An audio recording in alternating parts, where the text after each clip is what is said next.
أنفسنا وسيئات أعمالنا من يهده الله فلا مضل له ومن يضلل فلا هادي له أشهد أن لا إله إلا الله وحده لا شريك له وأشهد أن محمدا عبده ورسوله يا أيها الذين آمنوا اتقوا الله حق تقاته ولا تموتن إلا وأنتم مسلمون يا أيها الناس اتقوا ربكم الذي خلقكم من نفس واحدة وخلق منها زوجها وبث منهما رجالا كثيرا ونساء واتقوا الله الذي تساءلون به والأرحام إن الله كان عليكم رقيبا يا أيها الذين آمنوا اتقوا الله وقولوا قولا سديدا يصلح لكم أعمالكم ويغفر لكم ذنوبكم ومن يطع الله ورسوله فقد فاز فوزا عظيما أما بعد فإن أصدق الحديث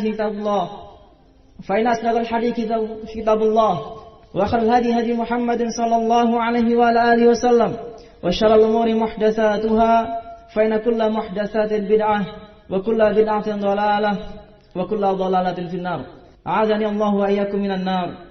Hadirin rahimakumullah, segala puji milik Allah semata, Rabb yang tiada sembahan yang berhak diibadahi kecuali Ia Subhanahu wa taala, atas segala limpahan karunia-Nya yang tiada terhingga. Allah Subhanahu wa taala menegaskan, "Alam tara anna Allah sakhkhara lakum ma fis samawati wa ma fil ard, wasbagha 'alaikum ni'amahu zahiratan wa batinah." Tidaklah kalian perhatikan, sesungguhnya Allah telah menundukkan untuk kalian apa yang ada di langit dan di bumi ini, dan mencurahkan, menyempurnakan nikmat-Nya yang lahir dan yang batin untuk kalian semua. Nikmat lahir dan batin hanya dari Allah semata. Maka hanya kepadanya kita memuji, maka hanya kepadanya kita mengagungkannya. Hadirin rahimakumullah, keimanan, kesehatan, dan kesempatan sehingga kita bisa menyelesaikan puasa Ramadan adalah di antara nikmat yang besar itu. Setelah mensyukurinya, jangan lupa untuk memperbanyak istighfar. Semoga berbagai kekurangan dalam pelaksanaan ibadah tersebut, juga kekurangan kita dalam syukur, akan tertutup dengan banyaknya istighfar tersebut. Karena seorang hamba yang saleh, ia akan selalu mengiringkan amal salehnya dengan istighfar. Ia mengakui tentang berbagai kekurangannya dalam pelaksanaan ibadahnya, bukan justru ujub atau bangga diri dan merasa memiliki kedudukan yang tinggi di sisi Allah Subhanahu wa taala. Seperti inilah Allah sifati hamba-hambanya yang saleh dalam banyak ayatnya. Di antaranya Allah berfirman, "Kanu qalilan minal laili ma yahja'un wa bil ashari hum yastaghfirun." Mereka orang-orang saleh sedikit tidur di malam harinya untuk menegakkan salat malam, dan pada akhir malamnya di waktu sahur menjelang terbit fajar mereka mohon ampun, istighfar kepada Allah Subhanahu wa taala. Setelah selesai dari salat malam, setelah selesai dari munajat kepada Allah, setelah selesai dari bertahajud kepadanya, mereka mengiringkan dengan istighfar. Hadirin rahimakumullah, semoga Allah Subhanahu wa taala menutup kekurangan kita dalam pelaksanaan ibadah tersebut dan mengampuni berbagai kekurangan kita dengan memperbanyak istighfar. Hadirin rahimakumullah, Ramadan telah meninggalkan kita. Ada rasa haru dalam hati saat berpisah dengan bulan yang berkah ini. Semoga Allah menerima amal ibadah kita. Semoga Allah Subhanahu wa taala mempertemukan kita kembali dengan Ramadan dalam keadaan yang lebih baik, sehat, kuat dalam ketaatan, penuh dalam curahan rahmat Allah Subhanahu wa taala. Demikianlah para ulama membimbingkan, mereka senantiasa memohon, meminta kepada Allah Subhanahu wa taala. Disebutkan dalam Lataiful Ma'arif karya Ibnu Rajab Al-Hambali rahimahullah, qala al-Mu'alla bin Fadl, kana salaf yad'una Allah 6 ashhur an yuballighahum Ramadan, thumma yad'unahu 6 ashhur an yataqabbalahu minhum. Al-Mu'alla bin Fadl rahimahullah mengatakan, dahulu para ulama salaf mereka berdoa kepada Allah Subhanahu wa taala selama 6 bulan agar dipertemukan dengan Ramadan. Kemudian mereka berdoa 6 bulan berikutnya agar Allah menerima ibadah mereka di bulan tersebut. Qala Yahya bin Abi Katsir, kana min du'aihim Allahumma salimni ila Ramadan wa tasallamhu minni mutaqabbala. Yahya bin Abi Katsir rahimahullah mengatakan, di antara doa mereka adalah, ya Allah, sampaikanlah aku kepada Ramadan dan terimalah ibadahku di bulan tersebut dengan sebaik-baiknya. Hadirin rahimakumullah, Ramadan telah berlalu. Seiring jatah umur kita yang semakin berkurang, berbanding lurus dengan hari demi hari yang mendekatkan kita kepada kematian, maka renungilah perjalanan kita ini. Diriwayatkan oleh Imam Ahmad Demikian pula Imam Tirmidzi dan beliau mensahihkannya dari sahabat Abu Ya'la Shaddad bin Aus radhiyallahu taala anhu. Rasulullah sallallahu alaihi wasallam bersabda, "Al-kayyis man dana nafsahu wa 'amila lima ba'dal mauti wal 'ajiz man ittaba nafsahu hawahu wa tamanna 'ala Allahi amani." Diriwayatkan bahwa Rasulullah sallallahu alaihi wasallam bersabda yang artinya, orang yang cerdas, mereka yang selalu melakukan muhasabah atas dirinya dan beramal dalam menyambut kematian, sementara orang yang lemah, mereka adalah yang memperturutkan hawa nafsunya, kemudian berangan-angan, berandai-andai untuk mendapatkan kebaikan di sisi Allah Subhanahu wa taala. Ibnu Abi Syaibah rahimahullah dalam musannafnya menyebutkan melalui jalur Abdullah bin Mubarak bahwa Al-Hasan Al-Basri memberikan wejangan kepada kita semua, innal mu'min qawamun 'ala nafsihi yuhasibu nafsahu lillah wa innama khafal hisabu yaumil qiyamah 'ala qaumin hasabu anfusahum fid dunya wa innama syaqal hisabu yaumil qiyamah 'ala qaumin akhadhu hadzal amra an ghairi muhasabah. Beliau mengatakan seorang mukmin adalah orang yang selalu meluruskan jiwanya. Ia paksa jiwanya dalam melaksanakan kebaikan. Ia paksa jiwanya dalam meninggalkan kemaksiatan. Ia melakukan muhasabah ikhlas karena Allah. Ketahuilah, hisab di akhirat nanti pada hari kiamat akan terasa ringan bagi orang yang melakukan muhasabah di dunia. Sebaliknya, hisab akan menjadi berat bagi mereka yang enggan bermuhasabah. Maka perhatikanlah amal di bulan Ramadan kita yang lalu untuk menggiatkan dan meningkatkan ibadah tersebut di masa setelahnya. Kita tingkatkan keilmuan kita, iman, serta buah amalannya. Jangan sekali-kali merasa hebat dengan ibadah yang telah dilakukan selama Ramadan. Sungguh Rasulullah sallallahu alaihi wasallam telah bersabda dalam hadis Anas bin Malik radhiyallahu ta'ala anhu yang diriwayatkan oleh Al-Bazzar dan dihasankan oleh Asy-Syaikh Al-Albani rahimahullah dalam Sahih At-Targhib. "La lam tutnibu la khasyitu 'alaikum ma huwa ashad minhu wa huwa al-'ujub." Kata beliau sallallahu alaihi wasallam, seandainya kalian tidak melakukan dosa-dosa, sungguh aku telah mengkhawatirkan atas kalian yang lebih besar daripada itu, yaitu ujub, yaitu bangga diri. Apalagi segala kemudahan ibadah yang kita lakukan tidak lain dan tidak bukan adalah karena taufik, kemudahan dari Allah semata. Lalu dari sini mana kita bangga diri? Jujurlah dalam bermuhasabah, jujurlah dalam introspeksi diri, karena sesungguhnya orang-orang yang jujur pun mereka akan ditanya besok pada hari kiamat. Lihat al-shadiqina an sidqihim wa 'andalil kafirina 'adzaban alima. Agar Allah SWT kelak akan menanyakan kepada orang yang jujur tentang kejujuran mereka dan menyediakan bagi orang-orang yang kafir azab siksa neraka yang pedih. Ya, orang-orang yang jujur mereka akan ditanya. Lalu bagaimana dengan orang-orang yang dusta? Allahumma salim, Allahumma salim. Hadirin rahimakumullah. Baru sehari kita berpisah dengan Ramadan. Semoga pesan-pesan puasa bisa kita tangkap untuk mewujudkannya dengan baik dalam kehidupan, yaitu menjadi insan yang bertakwa, menghambakan diri dalam ketaatan kepada Allah Subhanahu wa taala. Sebulan penuh jiwa telah ditempa dengan makna ibadah. Ya, itulah kehidupan yang hakiki, kehidupan dalam penghambaan diri kepada Allah Subhanahu wa taala. Di antara pesan Ramadan yang agung adalah agar seseorang sadar tentang limpah nikmat yang tiada terhingga dari Allah Subhanahu wa taala. Kemudian mensyukurinya, qanaah dan mengikis sifat rakus di dalam jiwa. Puasa menyadarkan kita tentang hal tersebut. Ketika kita menahan diri dengan letih dan payah, lapar dahaga saat puasa, itu hanya sifatnya sementara. Karena ketika tiba waktu berbuka, seolah hidangan apapun yang kita inginkan bisa ada di depan kita. Memang nyatanya kita hidup dalam kecukupan, bahkan keadaan yang berlimpah. Padahal di sana banyak orang-orang yang tidak punya. Sekali makan dan seringnya hidup dalam keadaan lapar. Jangankan rumah yang kuat dan kokoh, tempat berteduh pun mereka tidak punya. Lalu bandingkan dengan keadaan kita. Namun kita seringnya lupa dengan keadaan ini. Kita bahkan selalu merasa sempit dan serba kekurangan. Lihatlah Rasulullah sallallahu alaihi wasallam, panutan bahkan pemimpin umat manusia, pemuka para nabi dan rasul, sahabat Abu Abbas Sahal bin Sa'ad As-Sa'idi radhiyallahu ta'ala anhuma menyebutkan dalam riwayat At-Tabarani dan disahihkan oleh Asy-Syaikh Al-Albani rahimahullah dalam Sahih At-Targhib, ma syabi'a Rasulullah sallallahu alaihi wasallam fi yawmin sab'ataini hatta faraqal dunya. Tidaklah Rasulullah kenyang dalam sehari hingga 2 kali sampai beliau meninggalkan dunia. Lihatlah pula dalam hadis yang lain diriwayatkan oleh Al-Bukhari dan Muslim, Ummul Mukminin, ibunda kita Aisyah radhiyallahu taala anha pernah bercerita kepada Urwah bin Zubair, putra dari saudari beliau Asma binti Abi Bakar, ibna ukhti, in kunna lanandur ilal hilal summal hilal, salasata ahillatin fi syahraini, wa ma uqidat fi abyati Rasulillah sallallahu alaihi wa alihi wasallam narun.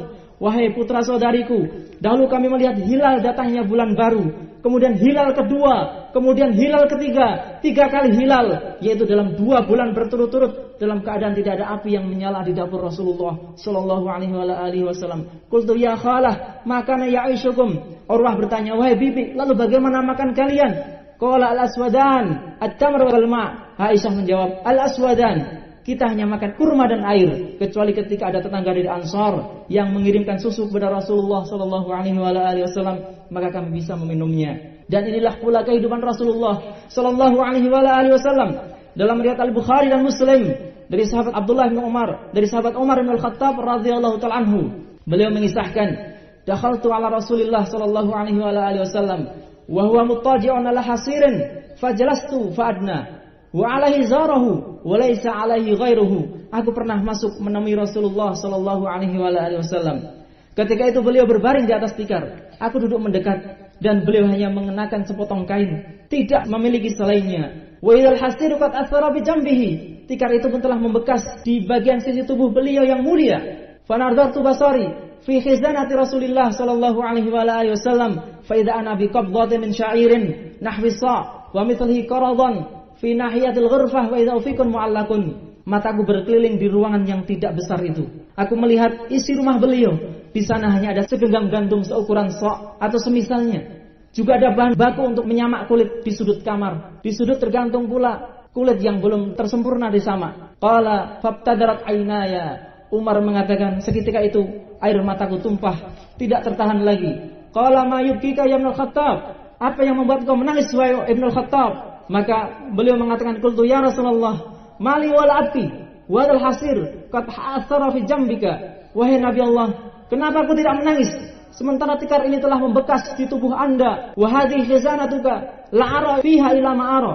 Dan inilah rumah Anda. Aku tidak melihat isinya kecuali ini saja. Wa dzaka Kaisar wa Kisra fi thimari wan nahar. Padahal di sana penguasa Romawi dan Persia, mereka berada di kebun dan sungai-sungai, yaitu kemegahan dan kenikmatan dunia. Wa anta Rasulullah sallallahu alaihi wasallam wa safwatuhu wa hadhihi khizanatuka. Sementara Anda adalah utusan Allah, Anda adalah pilihannya, dan inilah rumah tempat tinggal Anda. Qala ya Ibnu Khattab, ala tardha an takuna lana al-akhirah wa lahumud dunya. Wahai Ibnu Khattab, tidakkah engkau ridha bagi kita akhirat dan untuk mereka dunia? Inilah kehidupan beliau. Masihkah kita mengeluhkan tentang kehidupan kita? Padahal keadaan kita sangat lebih daripada beliau sallallahu alaihi wasallam. Semoga Allah SWT menjadikan kita seorang yang bisa mengambil pelajaran dari tarbiyah Ramadan ini, menjadi seorang hamba yang pandai bersyukur, memiliki sifat qanaah, dan dijauhkan dari sikap rakus dan ambisius dari kehidupan dunia. Hadirin rahimakumullah, di hari pertama kita berpisah dengan bulan Ramadan. Kita berkumpul semuanya dalam satu keadaan yang sama, bersimpuh tunduk dalam keagungan Allah Subhanahu wa taala di tanah lapang ini, di hari yang semakin panas, matahari menyengat membakar. Maka ketahuilah, ingatlah bahwa kejadian di mahsyar nanti pada hari kiamat sangat dahsyat. Semua manusia dikumpulkan, matahari didekatkan, maka bertakwalah kepada Allah dengan sebenar-benarnya. Takwa yang jujur, bukan hanya di lisan, namun tandas dalam hati dan disertai amalan nyata. Ya, salah satu wujud takwa adalah dengan sedekah. Sedekah yang ikhlas bisa mengikis sifat tamak dan rakus. Sedekah yang ikhlas pun bisa menghilangkan sombong dan angkuh, bahkan berpahala besar di sisi Allah Subhanahu wa taala, terutama saat menghadapi dahsyatnya mahsyar. Perhatikanlah berita Rasulullah sallallahu alaihi wasallam dalam riwayat Al-Bukhari dan Muslim dari sahabat Adi bin Hatim radhiyallahu ta'ala anhu. Beliau mengatakan, "Ma minkum ahadun illa sayukallimu rabbuhu, laisa bainahu wa bainahu turjuman." Tidaklah seorang pun di antara kalian kecuali pasti akan diajak bicara oleh Allah Subhanahu wa taala. Tidak ada penerjemah antara dia dan Allah Subhanahu wa taala.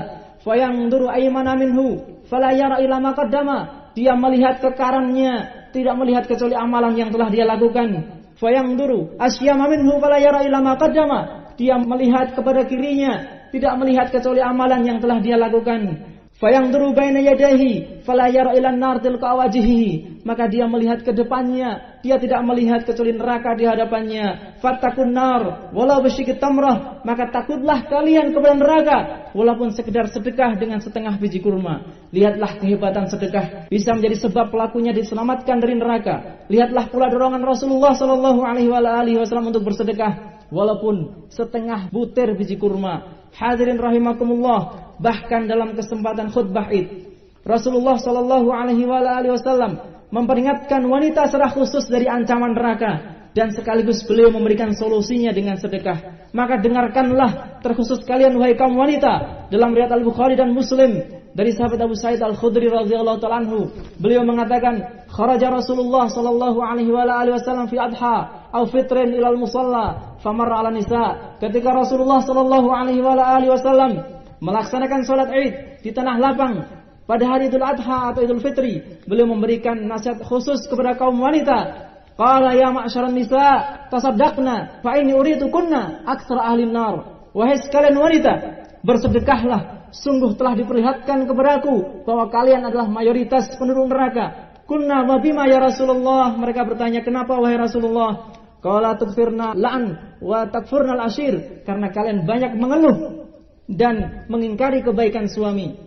Ma ra'aitu min naqisati aqlin wa dinin adhabilu bir rajul al-hazim min ihdakunna. Aku tidak melihat orang yang kurang akal dan agamanya namun lebih mampu menghilangkan keseimbangan akal seorang laki-laki yang kokoh daripada kalian. Qulna wa ma nuqsanu dinina wa aqlina ya Rasulullah, mereka bertanya, apakah gerangan kekurangan agama dan akal kami wahai Rasulullah? Qala alaysa syahadatul mar'ah mithla nisfi syahadatir rajul?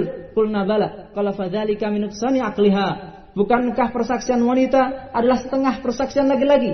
Benar kata mereka, itulah kekurangan akal wanita. Alaysa idza hadat lam tusalli wa lam tasum? Qulna bala. Qala fadzalika min nuqsani diniha. Bukankah ketika haid wanita tidak salat, tidak pula puasa? Benar kata mereka, itulah kekurangan agamanya kata Rasulullah sallallahu alaihi wasallam. Lihatlah, dengan sebab sedekah Allah SWT telah melindungi atau Allah akan melindungi dahsyatnya mahsyar dan neraka. Maka selesainya Ramadan bukan berarti selesai pula sedekah kita. Walhamdulillah, kita memiliki kesempatan sedekah yang tidak dimiliki oleh orang lain. Bukankah banyak orang yang sedekah namun salah alamat dan kurang terarah, akhirnya sedikit atau bahkan tidak menuai berkah dari sedekahnya. Maka kita tekankan, bersyukurlah kepada Allah Subhanahu wa taala bahwa di hadapan kita terbuka pintu lebar sedekah amal jariah. Di antaranya sedekah untuk tebar media melawan teroris, atau sedekah untuk membangun fisik fasilitas belajar pondok kita yang bisa kita lihat di sekitar kita ini. Inilah tempat tarbiyah calon para dai pembela agama, pembela sunnah, mereka yang akan melawan laju fitnah komunis, Syiah, teroris dan seluruh ahli bid'ah insyaallah. Sungguh kesempatan emas yang sayang dilewatkan. Ingat dahsyatnya terik matahari nanti di mahsyar. Ingat dahsyat bara api neraka nanti yang menyala-nyala. Allahumma inna na'udzubika minan nar. Allahumma inna na'udzubika minan nar. Allahumma inna na'udzubika minan nar. Hadirin rahimakumullah, berpisah dengan Ramadan semoga bukan untuk selama-lamanya. Semoga Allah berkenan mempertemukan kita kembali dengan Ramadan berikutnya, dan kita benar-benar meraih janji Allah SWT melalui lisan Rasulnya yang diriwayatkan oleh Al-Bukhari dan Muslim dari sahabat Abu Hurairah radhiyallahu ta'ala anhu, liswa'im farhatan yafrahuhuma idza aftara fariha wa idza laqiya rabbahu fariha bi shaumihi. Bagi orang yang puasa, mereka memiliki dua kebahagiaan. Ketika berbuka mereka berbahagia, dan apabila bertemu dengan Rabbnya berbahagia dengan pahala puasanya. Semoga Allah menerima puasa kita, melipat gandakan balasannya, sehingga kita berbahagia ketika mati nanti menghadap kepada Allah SWT dengan puasa kita. Amin ya rabbal alamin. Allahumma tajawaz an sayyiatina wa taksirina wa jami' khati'atina. Ya Allah, ampunilah, maafkanlah berbagai kesalahan kami, kekurangan kami dalam penghambaan diri kepada Engkau ya Allah, dan seluruh dosa-dosa kami. Allahumma taqabbal siyamana wa qiyamana wa jami' ibadatina. Ya Allah, terimalah puasa kami, salat malam kami dan seluruh amal ibadah kami. Wa akhiru da'wana alhamdulillahirabbil alamin.